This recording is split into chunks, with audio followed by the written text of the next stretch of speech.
Hello, my fellow 9 to 5 warriors, and welcome to the Productivity Lounge. Now, this is episode 2 of our 9 to 5 perk series, everything you need to know before your first job. In today's topic, we'll be talking about how and where to apply for jobs. Let's be honest, yeah? Looking for a job sometimes feels like looking for water in a desert. You sometimes send 100 applications, but for some strange reason, you get zero responses. The reason is finding that job that you want is not just about applying, but about applying the right way. Now, in this video, I'll be showing you where to apply for jobs, how to send applications that actually get you responses, and secret networking tips that work. Still with me to the end. I'll be dropping some bonus tips you do not want to miss. Let's go. Step 1, or first things first. Where do you go to apply for jobs?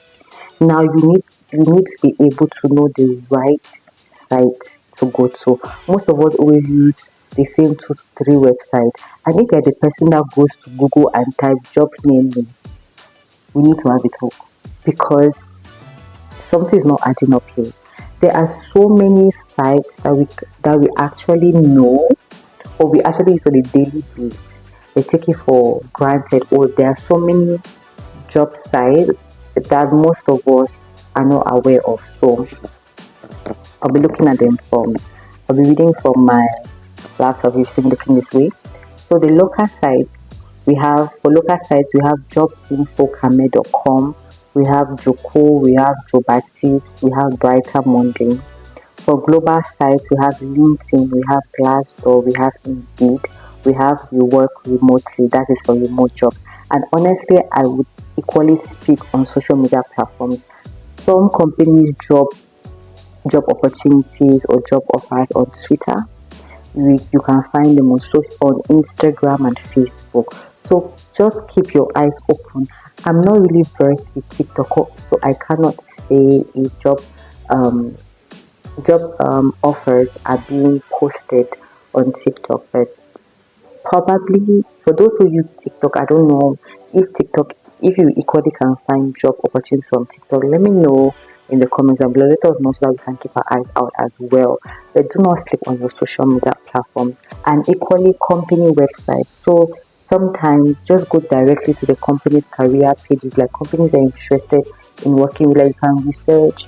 If you want to work in the bank, research all the banks in Cameroon. So go to Google and type all banks in Cameroon, and then you go to the company's website and you go to their career pages specifically, and you look if there are job opportunities out there. Sometimes when I've opened the OAPay website and I've seen the recruitment, which is like job offers, and then you see. So sometimes going to these career pages of this company's website, you can actually find jobs. There are so many jobs that are actually hidden. You just have to look for them. And then the last one we talk about is recruitment agencies. Now, some companies don't actually post the job opportunities themselves. Sometimes they pass through recruitment agencies. I was not able to get a couple of names before shooting this video, but there are so many times when I've seen job opportunities come in the form of, we need 10 managers, we need 10 secretaries, we need 5 accountants. Those are recruitment agencies that companies use to be able to get staff for the enterprises. Obviously, I've not stated all the sites that are out there, but this is just to encourage you to go search websites where you can find job opportunities. Just search for them on Google, and I believe that you actually find them. Go through them, look at them, and apply for what you see. If you see things that you actually want to do, things that are related to what you want to do, things that are related to things that you studied in school, apply. Just keep applying. The second thing I'm going to be talking about is networking. Most of us think that networking is just for the rich, but that's not true. Even you who is 18 can start networking. And what is the first thing about networking? Talk. Like I said in my first video, a mouth that does not say anything, a mouth that does not ask, is a mouth that will stay hungry.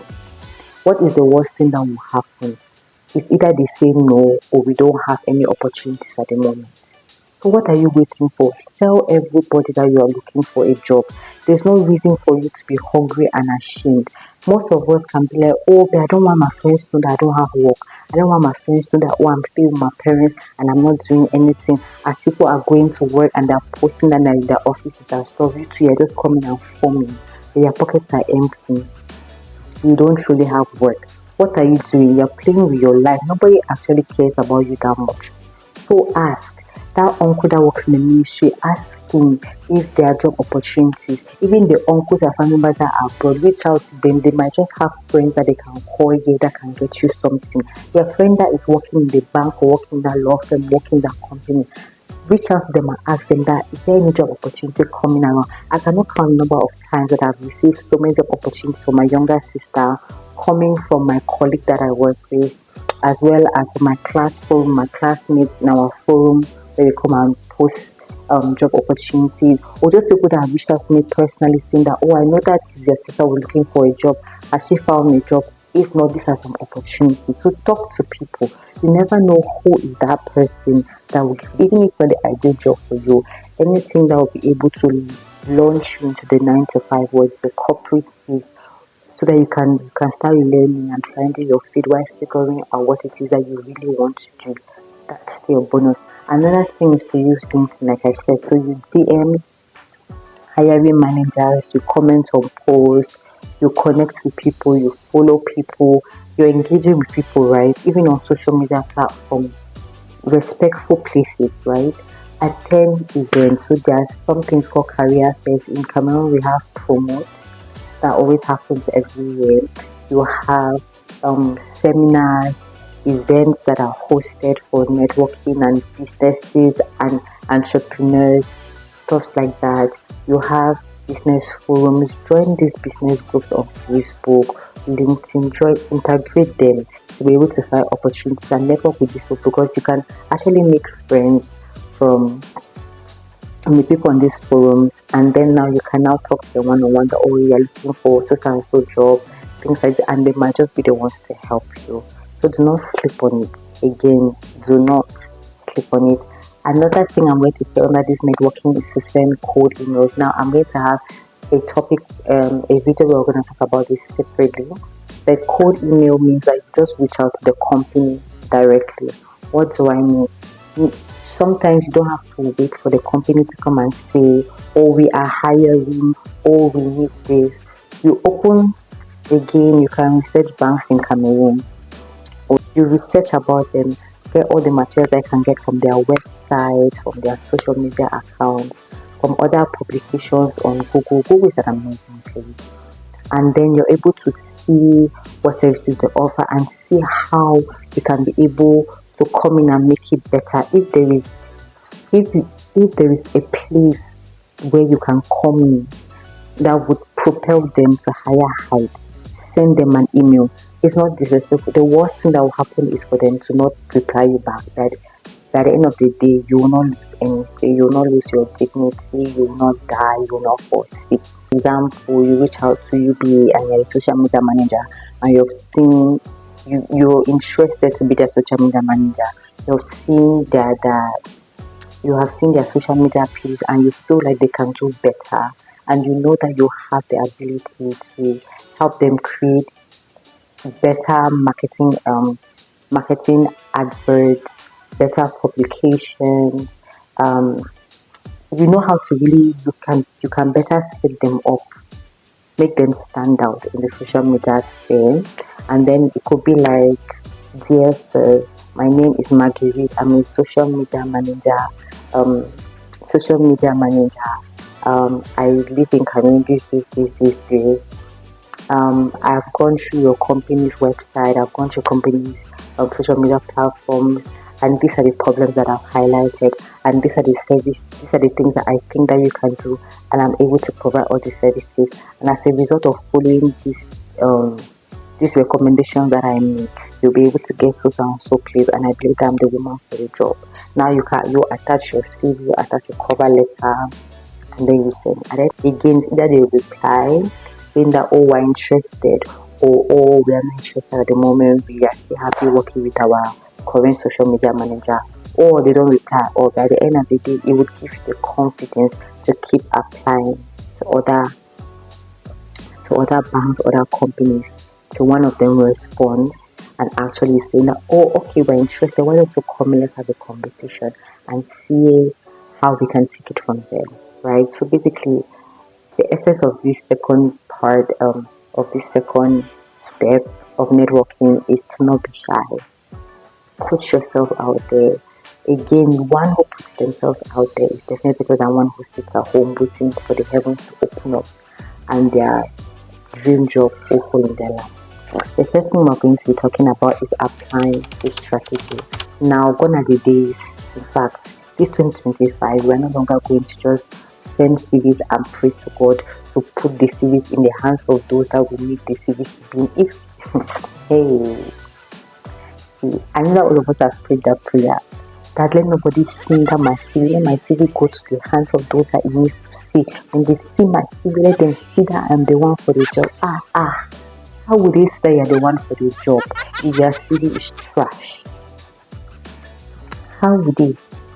Most of the times, we use the same CV to apply for all the jobs that we are for multiple jobs. One CV you will use it to apply for 20 jobs, 30 jobs.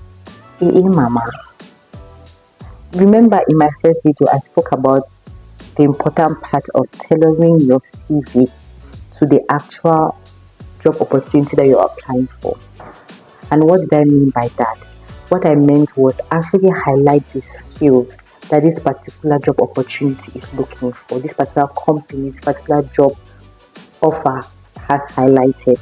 And there are some times when companies post job offers and they don't state what they require, skills that they require, educational level, the education that they require for you or for you to apply. But if they say, for example, they're looking for a community manager, so what you want to do is go on Google and research what are the skills a community manager is required to have, what level of education. Research everything that there is to research about a community manager, and then you come down in your CV and you highlight those skills, right? So don't always wait for the job offer to list down the skills that they are looking for in their community manager. You can equally just go to Google and research. Be it any other job, if it's not stated explicitly on the job offer or the flyer, you can just go to Google and just research to get the skills that you need to highlight on your CV. The next thing we're going to be talking about is cover letter. Your cover letter is very important. You need to be able to sell yourself. Basically, what I'll encourage that you add your cover letter to really stand out are your achievements. Sell yourself to the maximum. Let your CV sell you. Let your cover letter sell you. In my first video, I spoke about highlighting your achievements over your tasks.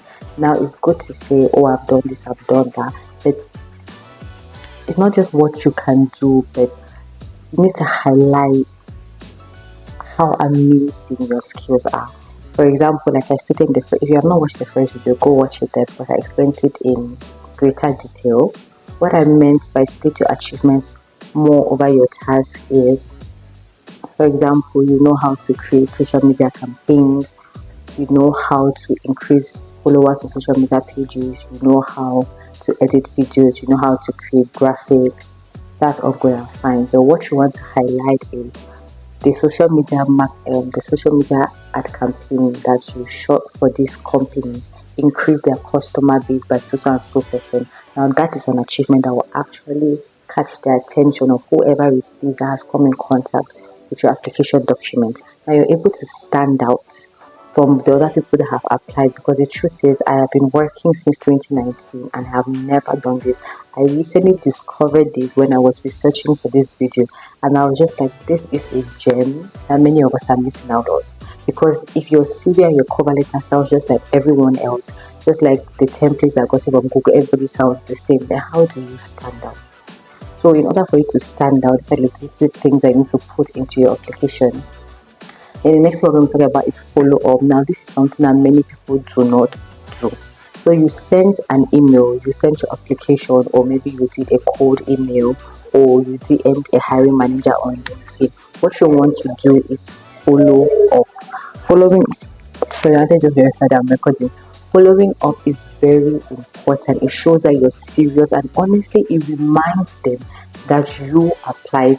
Like I said, for one job opportunity, you can get 100 applications, 1,000 applications, and as they keep going through, they keep forgetting those that have come, right? So if your CV is outstanding, your cover letter is outstanding, what you want to do is keep following them up.